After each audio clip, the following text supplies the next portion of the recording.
Hello, everyone. Welcome to Online Seller UK podcast. My name is Prabhat, founder at Online Seller UK, and today we're going to do a recording, a podcast on Amazon Vendor Analytics. I'm joined by Paul from Merchant Spring.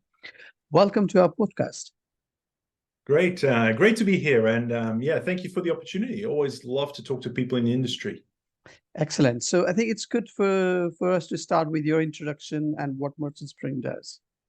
Yeah, so for those of you who don't know about Merchant Spring or me, I am one of the co-founders here at Merchant Spring. Merchant Spring is a SaaS, really plug-and-play analytics solution for agencies and vendors that trade across multiple countries, channels, and marketplaces. Predominantly Amazon, but we cover 120 other marketplaces as well. And the idea being that you connect all your channels of those of your clients, bring all the data in, and then be able to very quickly pinpoint, where the opportunities, where the risks, and do a whole bunch of reporting on the back of that as well. So we almost exclusively work with agencies and vendors, mainly in Europe and in North America.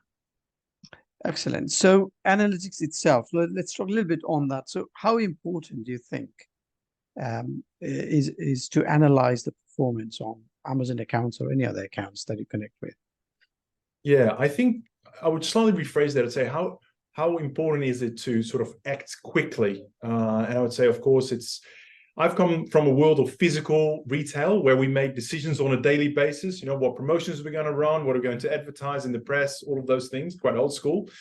In the world of e-commerce, obviously, things move way, very faster than that. And what you really don't want to do is spend all of your day trying to get to the so what, downloading data, crunching numbers to get to the, oh, what do I need to do now? Ideally, you'd have all of that at your fingertips and quickly laid out, what works, what doesn't work, where if you think about a traffic light system, right, where the red and the greens, so that you can prioritize your time, right? There's always, particularly when it comes to Amazon, we could be working 50 hours a day if we wanted to, right? There's always more things to do, but how do you prioritize? And that, I think, is absolutely critical, particularly in a really fast-paced world that is e-commerce. Absolutely. So let me take you to our topic, which is Amazon Vendor Analytics. I think it's one of the most complicated platform itself in terms of analyzing data. So what sort of challenges Amazon vendors are facing these days? Yeah, look, I think generally, at one level, they're facing lots of challenges, but on one level, it's just, there's not much content out there for Amazon vendors. If you're a seller, there are lots of mastermind courses, conferences you can go to, podcasts you can tune into. With Amazon vendor, there's very little, and I'm slowly trying to change that through some of our own content, but that's kind of, I was really passionate about making Amazon vendor really the topic of today. I think the specific challenges Amazon vendors face, and look, to some of these extent, these are kind of, enjoyed by everyone because the environment is much tougher now. But Amazon vendor certainly is no longer a place where you can just sell things on a wholesale basis and Amazon does all the rest and all of that. Amazon themselves are really driving efficiencies really, really hard and driving profitability, which means there's more scrutiny on the profit between you and Amazon than ever before. Fewer vendor managers around to actually talk to and make things happen. And then Amazon is pushing more and more of the responsibilities of managing that account and driving the sell out, which traditionally has been the responsibility of the retailer, right? Driving that sell out is now more and more the responsibility of the vendor.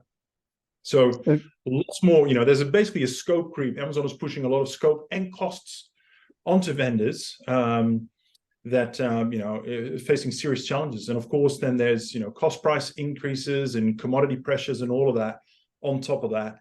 So it is quite a tough time to be a vendor right now. Sure. So I think you've mentioned about the profit side of things, which obviously Amazon is trying to improve as much as possible. And part of the reason they've cut down all the third-party link earlier this year in Europe. So for vendors themselves, there's a challenge. I want to grow my business and brand presence on Amazon.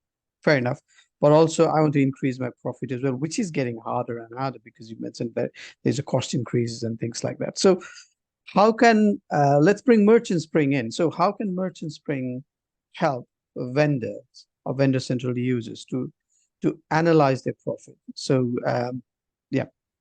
Yeah, sure. Look, I might just do a really quick screen share. I'm trying not to make a demo out of this, but one of the great things that, and we really have to thank Amazon for this, is that they last year released a series of APIs, which in a nutshell means we can now obtain the same data that Vendor Central gives you, but we can obtain it programmatically and do more things with that. So one of the things that Merchant Spring does quite well is take all of that data together, whether it's sellout data here, and you're seeing that on the retail analytics, sell-in data on the purchase orders or marketing, and bringing that all together in one place for whatever time series and time period that you want to look at. Vendor Central itself still is relatively clunky. You can look at things like a week or a month at a time, but what if I want to look at a trend over a certain period of time, want to look at it by product or by account and the like. So that's what we do here at Merchant Spring. We take all the same data that your vendor manager is looking at,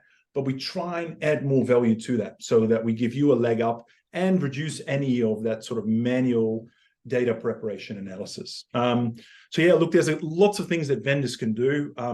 I wanted to just point out a couple of things, and particularly for vendors that are listening to this, you can do this analysis inside Vendor Central as well, right? So I don't want to make you think like, unless I've got Merchant Spring to do this, I'll just use the tool to really illustrate some of the things you might be thinking about right now. And look, this is a short podcast, so we can't go through all of them, but I'm just going to pick 4 or 5, right? So the first thing that you can do to really understand and to improve your profitability is think about, where am I going to invest my internal resource to improve my product content? For example, where am I going to drive more sales and conversions? Now, Amazon has got some great reports on their ordered revenue that allows you to see, not just at a total, but at an ASIN level, what your glance views are, what your conversion rate are, right? So even at those things, you can very quickly look at all your ASINs and say, right, what are my ASINs where my conversion rate is well below the average for my account, but maybe the page views or the glance views in this situation are really high. So in other words, if I only had, say, a couple of hours today, I want to prioritize optimizing content where I'm going to get maximum return, my view would be try and focus on those ASINs where you already have high page views. And I'm looking at my demo data here, for example. I've got this one here, the 4th, or actually one of the highest ASINs in terms of glance views. But as you can see, my conversion rate is at 4.8, which is well below the average for the account. So that's a great candidate to invest your time. So part of this is using this data to prioritize where you can optimize your content. You can't do it all, right? You have to prioritize. This is a great way to do that. The flip side of this is you may want to look at products when you say, you know what, my conversion rate is off the charts. So for example, here, I might have a much lower product, lower page views here, but a really high conversion rate. This one, I might just say, look, I'm going to put more advertising dollars against that in order to drive those glance views up, because I know in generally that page is converting really, really well. Or hey, I might want to invest in some search rank optimization there as a separate piece of activity. So having a framework to think about how do I slice and dice the portfolio is quite useful.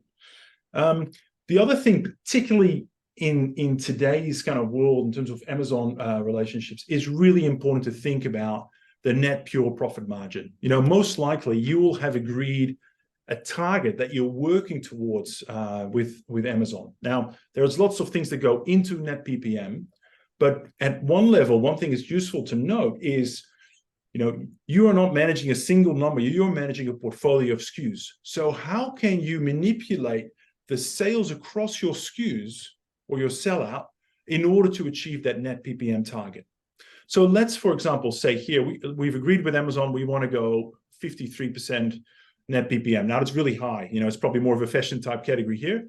But if I'm then looking at individual products, I notice that one of my fastest growing products here, this particular ASIN, my net PPM is actually below that average. In other words, it's dilutive, right? So it's a great example where I'm driving a lot of sales, but actually I'm dragging my net PPM down. And in the meantime, my Amazon vendor manager is probably getting more and more upset with me because I'm drifting away from that net PPM target. So, I think you sort of get the concept there is, how do you manipulate the rates of sales and the growth across different ASINs in your portfolio in order to create that top line net PPM number that you're looking for, and that may well be, for example, I've got a wonderful product here, net PPM of 57%. How do I drive a bit more sales on that? Because if I do that, my overall net PPM will go up as well because it's not dilutive. So it's another great way of managing through that. And then probably the last one, because I know we're kind of short on time, and I might just open to a few questions as well, Prabhat, is having a look at the sell-in data, right? So we can look at purchase orders here. This is how much Amazon is ordering from you and what is the status of those. Now, we can, for example, see, let's look at the year-to-date picture, and these are views that are harder to obtain through Vendor Central, but if you work hard enough, you can get them out. What we can see here is, we can see the broad trends, we can do comparisons, and it allows you to very quickly understand things like, okay, which of my categories, brands, and products are up year on year, or the reverse of that, where have they stopped ordering products? That in itself is quite useful.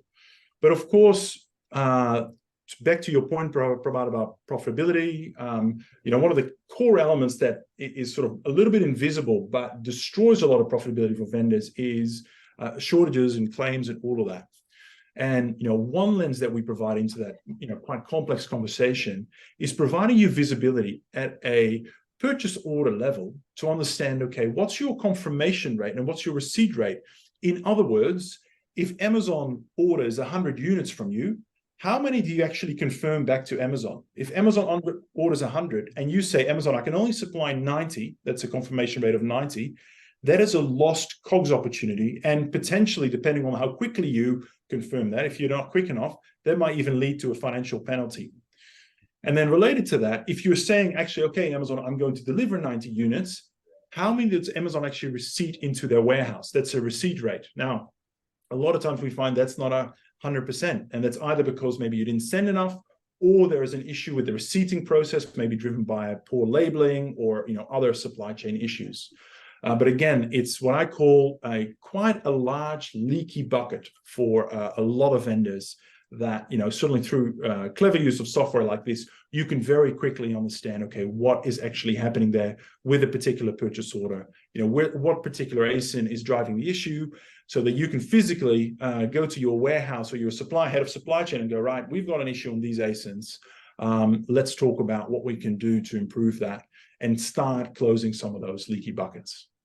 So let me pause there, Prabhat, because I think I could go on. I've got another 5 examples in my head, but let me just pause there and go back to you. I'll stop sharing.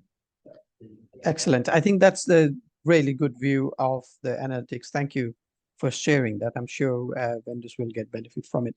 So I'll just bring you back to profitability. I'm a little bit focused on that today. I'm not sure why, but everybody should be anyway. So with the analytics within the vendor account, we know there are costs involved, marketing and all that sort of thing. There are some agreements with MDF and any other charges they have. So would Merchant Spring help me to understand that profit in a periodic basis, quarterly, monthly? So with taking into account of all the costs involved. Yeah. Well, we certainly show you. So the thing that we don't incorporate just yet, we do this on the seller side, is your own unit cost. But certainly some of the very interesting views in the platform is to understand, Amazon's raw margin, or is your kind of top line profitability before your own COGS, and also your net PPM, and be able to see the difference between the two, and thereby understand what are some of those other charges and fees and the like as well. And then, of course, we've got the seller piece we spoke about before around shortages and where you're shorting and all of that. So all of those will give you different perspectives on what profitability looks like for you as a vendor. Excellent. So that's a quite comprehensive detail we talked about just now. So what's the future for Merchant Spring in terms of vendor analytics? Is there any new developments that you're working on that'll be interesting to know? Yeah, look, I won't go into too much detail here for obvious reasons. But our core customers are really agencies and vendors. And our product roadmap reflects that. We're also very big on multi-channel. So for us, we don't want to stop just when it comes to Amazon 1P. We're certainly thinking about Walmart 1P, and there's a whole series of other e-commerce players that are offering. They have an 1P component to their marketplace. Because what we're trying to do here is not just provide you with one lens into one channel, but we want to take the brand's view, the manufacturer's view, and say, right, what does your total e-commerce operation look like across country, across platforms, whether it's 1P or 3P, and what's working and not working, really sort of, looking at a portfolio level from a manufacturer and a brand point of view. So that probably very cryptically gives you a view of where we are heading to, and that, by the way, applies to advertising as well. Amazon advertising here is one component. There's DSP. We're about to launch our feature there. I think I can talk about that because we're pretty close. There's a whole series of other advertising channels as well. A lot of them, driving off Amazon traffic, for example, or driving traffic to other e-commerce channels that are certainly part of what we consider our remit.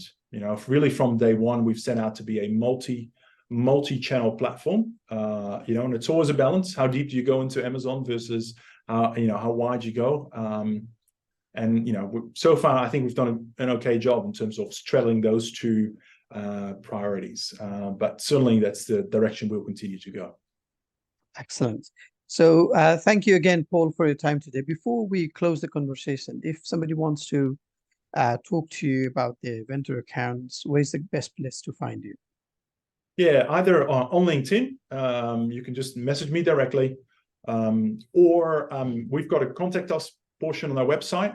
Actually, that is manned 24/7. So if you just log a query there and mention my name, I'll make sure to get back to you very quickly also. That's merchantspring.io. Excellent. Thank you, Paul, for your time today, and I'll speak to you soon. All the best.